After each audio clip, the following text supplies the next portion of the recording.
बिस्मिल्लाहिर्रहमानिर्रहीम। कल परसों फुज़ैल एक वीडियो बनाकर डाले थे आप लोगों को, जिसमें ऑक्सीजन कॉन्सेंट्रेशन कैसा ड्रॉप होता है और कितना जल्दी इलाज करे तो कैसा फ़ायदा होता है अगर को दिखाते हैं। ये वीडियो उसका कंटिन्यूशन समझो आप लोगों को समझाने के वास्ते कि हमें लोग क्या गलती कर रहे हैं कर को। तो मैं एक छोटा सा ग्राफ बनाऊँ। ये देखो, ये नाक, ये हलक, थ्रोट, ये लंग्स, फेफड़े, स्टमक और इंटेस्टाइन। कोरोना जो भी है इसके सिम्टम्स कॉज करता। तो अगर कोई हमारे में से कोरोना को एक्सपोज होती हैं तो पहले दिन हमारे जिस्म में कोरोना गया तो उसके सिम्टम्स 5वें दिन शुरू होते हैं, 5th डे। ओके, जिस दिन हम ना तकरीबन 5वें दिन से शुरू होते हैं। सबसे पहले ये नोज़ को देखो पे, किसी को अगर 100% स्मेल लॉस है, बिल्कुल ही खुशबू और बदबू क्या भी नहीं मालूम हो रहे, या रनिंग नोज है, ठीक है, तो ये कोरोना के सिम्टम। हाँ अच्छा, दूसरा, अब ये जो देखिए हमें थ्रोट, हलक में अगर इरिटेशन है, गले की खरखराहट है, या गले में दर्द है, या फिर आल्टर टेस्ट है, मज़ा नहीं मालूम हो रहा है, तो ये भी कोरोना है। तीसरा क्या होता है, लंग्स में किसी को अगर ब्रीदिंग डिफ़िकल्टी है, जो कि बात का सिम्टम है, उसे थोड़ा टाइम लगता है, निमोनिया हो तो उसे ब्रीदिंग डिफ़िकल्टी स्टार्ट होने के वास्ते, या फिर चेस्ट डिस्कम्फर्ट है, भारी भारी दिख रहा है सीने में, या फिर अब ये है लंग्स के सिम्टम्स। फिर और स्टमक को और इंटेस्टाइन को, ये जो 4th और 5th के जो सिम्टम्स हैं, किसी को लूज़ मोशन है, लूज़ स्टूल्स, या फिर एब्डोमिनल ब्लोटिंग है, पेट भारी भारी दिख रहा है, या फिर वॉमिटिंग है, खए हो रही, या फिर नौजिया है, खए हुए सर का दिख रहा है, तो ये सारी चीज़ें क्या हैं, कोरोना है।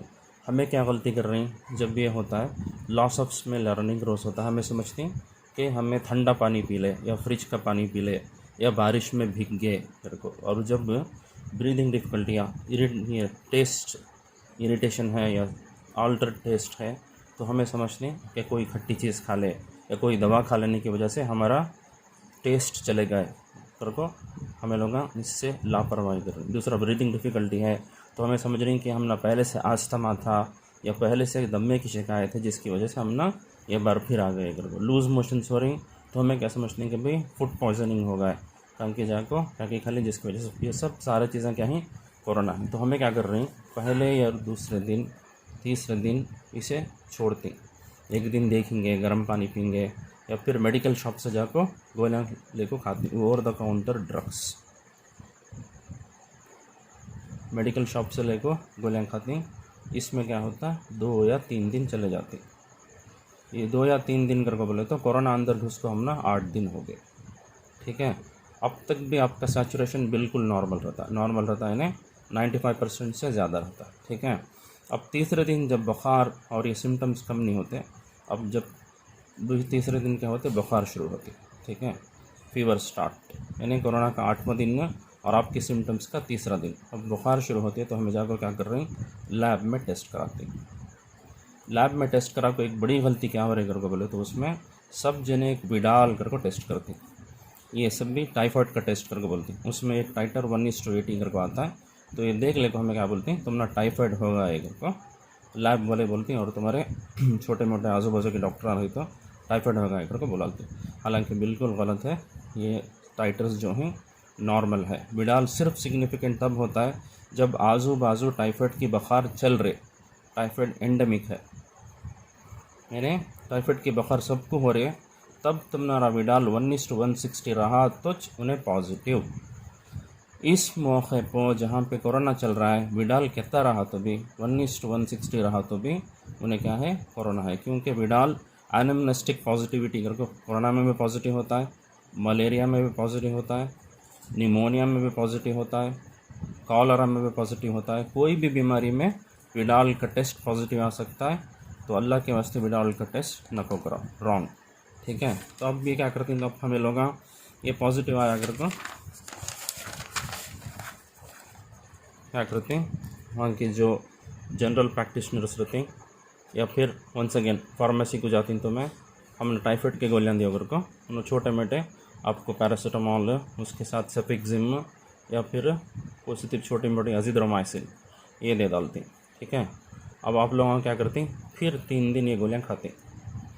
3 दिन ये गोलियाँ खा को अब कितने दिन हुआ, कोरोना अंदर घुस को 11 दिन हो गए, 11th डे। ओके, अब क्या होता है, अब आपके लंग्स को उन्हें असर करना शुरू कर देता है। लंग्स जो मैं छुड़ाया था, ये लंग्स के बराबर निमोनिया अंदर शुरू हो जाता है। अब आपका सैचुरेशन 95 से क्या होता है, ड्रॉप होता है, 92 होता है, 93% सैचुरेशन ड्रॉप होना शुरू हो जाता है। अब भी हमें क्या करते हैं, तीसरे दिन ये गोलियाँ ले को एक 3 दिन गोलियाँ खाते हैं, 3 डेज गोलियाँ खाते हैं। बुखार कम नहीं होती, fever does not come down, doesn't relieve. जब बुखार कम नहीं होती तब हमें सोचते हैं कि भाई नहीं, क्या की माजरा है इधर को। नेक्स्ट हमें इसके पास जाते हैं, क्लिनिशियंस के पास। अब गए तो और एक गलती क्या हो रही है इधर को, बोले तो कोरोना का टेस्ट कराओ घर को, RT-PCR कराते, ठीक है। अच्छी बात है, यहाँ पे आप राइट ट्रैक पर जा रही, लेकिन ऑलरेडी 11 दिन हो गए, 11th डे हो गई, जिसकी वजह से सैचुरेशन ड्रॉप होना शुरू हो गया, ठीक है। अब RT-PCR में एक मसला क्या है, 30 से 40 लोग हमें 30 to 40% फॉल्स नेगेटिव करके बोले तो कोरोना रहा तो भी उन्हें नहीं है इधर को बताता। तो आप लोग क्या करती, वो रिपोर्ट ले को और फॉल्स नेगेटिव रिपोर्ट ले को RT-PCR की, इत्मीनान से घर में बैठ जाती कि भाई हम ना क्या हुआ है, टाइफाइड को है, सो कोरोना नहीं है इधर को। तो और एक 4 दिन चलेगा तो क्या होता है, 11 से 15 दिन को जब आ जाती हैं आप, तो आपके लंग्स पूरा इन्वॉल्व हो जाते हैं। उसके लंग्स के 3 जोन रहते हैं रेडियोलॉजिकली, जब CT कराते हैं तो उसके 3 zone, upper zone, middle zone, lower zone, x-ray में और CT में बोल रहा हूँ मैं। तो इसमें से 2 जोन या 3 जोन 15वें दिन तक इन्वॉल्व हो जाते लंग्स के। अब सैचुरेशन करा होता है, ड्रॉप हो जाता है, लेस देन 90% हो जाता है, ये क्रिटिकल स्टेज, ठीक है। अब आप जब आती हमारे पास, इसके बाद आपको बोलते हैं कि सर RT-PCR हमें करा को है, ये नेगेटिव है, हम ना टाइफाइड था, हमें टाइफाइड की बुखार करके खाते थे, अब हमें आपको बोलते हैं कि भाई CT चेस्ट कराओ। अब आप लोग CT चेस्ट को जाते हैं, तब आता है CT सीवियरिटी क्या है, कोराइट्स में मेजर करती है हमें, उससे 5 या 6 रहता है, ऑलरेडी लंग्स ख़राब हो गई। इसके बाद मामला जो है कॉम्प्लिकेटेड, एडमिट करो, ऑक्सीजन बेड ढूंढो, उसके बाद ICU में एडमिट करो, ठीक है।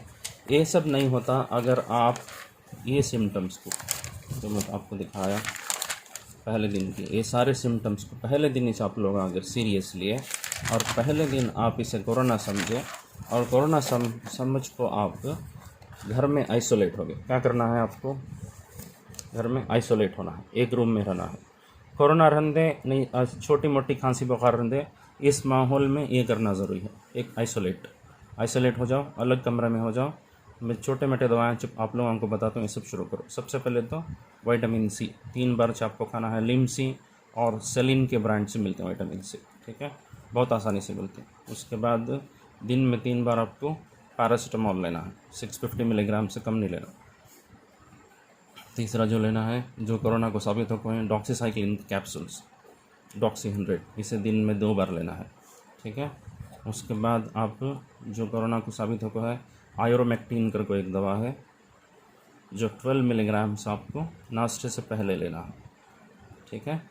ये चंद दवाएं हैं। उसके साथ सेफ़ क्या है, बहुत सेफ़ मेडिसिन है एक एकोस्प्रिन 75। अगर ब्लीडिंग डिसऑर्डर नहीं है किसी को, जैसे कि एग्जांपल महावारी के आयाम हैं किसी औरत को, तो एकोस्प्रिन कॉन्ट्राइंडिकेटेड है, लेना मुनासिब नहीं है। उसके अलावा एल्डरली पेशेंट हैं, डायबिटिक हैं, हार्ट का भी प्रॉब्लम है, ये बहुत सेफ़ मेडिसिन है, ये प्रूव्ड मेडिसिन है जो कोरोना के वास्ते हेल्प करती है।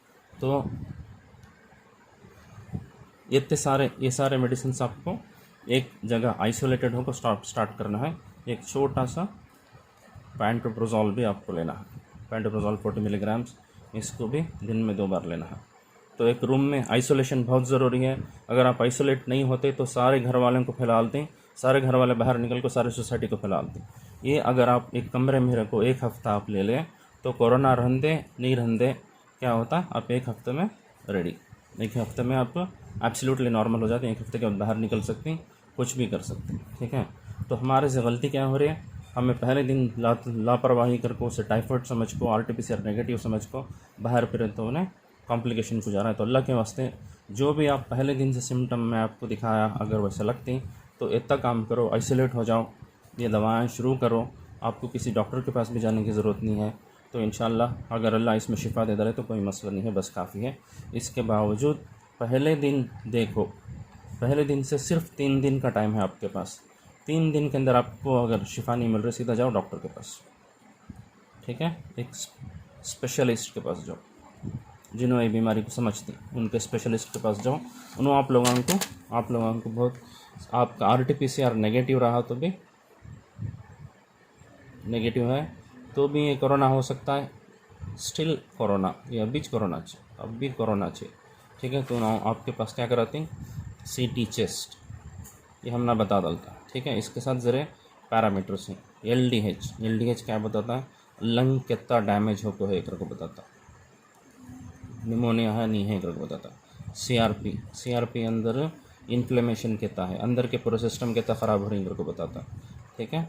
उसके बाद है डी डायमर अंदर कोआगुलेशन कैस्केड, यानी अंदर खून के रगा में खून जमा हो जा रहा है क्या अगर कोई एक कंडीशन है, डिसेमिनेटेड इंट्रावेस्कुलर कोआगुलेशन कर को जो कोरोना के मोर्टेलिटी का, मरने का कॉज है पेशेंट्स का, ये है क्या अगर को बताता। LDH, CRP, डी डायमर और सीरम फेरेटिन जो नॉन सिग्निफिकेंट है, ये सब हमारे पर छोड़ो, ये सब टेस्टां ज़रूरी हैं। अगर आपके डॉक्टर बोल रहे हैं तो ये सब कराओ कर को, थोड़ा आपको 1000 रुपये से ज़्यादा दिख रही, महंगे दिख रही, फिर भी ये जान बचाने वाली चीज़ें हैं, फ़ौरन ये सब कराओ। तो जैसा मैं बोलिया, आपके पास सिम्टम दिख रही तो पहले दिन आइसोलेट हो जाओ, ये सब करो। 3 दिन का टाइम है, अगर आप सही नहीं हो रही तो सीधे डॉक्टर के पास जाओ, ये सारी चीज़ें करो, अल्लाह इंशाल्लाह शिफा देती। एहतियात करो हर चीज़, हर तकलीफ़। अच्छा, और एक चीज़ मैं आपको समझाना चाहता हूँ, हर जनरलाइज सिम्टम्स सारे जिस्म के अंदर अगर टायर्डनेस, एक्सेस टायर्डनेस, अगर बहुत ज़्यादा थकान भी है, ठीक है, जनरलाइज्ड बॉडी एक, सारे जिस्म में भी दर्द है, तो भी क्या है, ये भी कोरोना चाहिए। आज के सीज़न में ये भी कोरोना चाहिए। इसके वास्ते भी 7 दिन आइसोलेट हो जाओ और बेसिक मेडिसिन जो मैं आपको बोला वो शुरू करो, ठीक है। आइसोलेशन के 1 दिन, 2 दिन, 3 दिन अगर आप इम्प्रूवमेंट दिख रहा है तो मेडिसिन कंटिन्यू करो। नो इम्प्रूवमेंट, ठीक है, सीधा आप डॉक्टर के पास जाओ। अच्छा, आइसोलेशन में और एक काम करना है आपको, डाइट कुछ भी खा सकते हैं, एनीथिंग, वेज नॉन वेज सब खा सकते हैं। अगर आपको जिस्म अच्छा दिख रहा है तो आप खा सकते हैं इस कोई कंट्राइंडिकेशन नहीं है।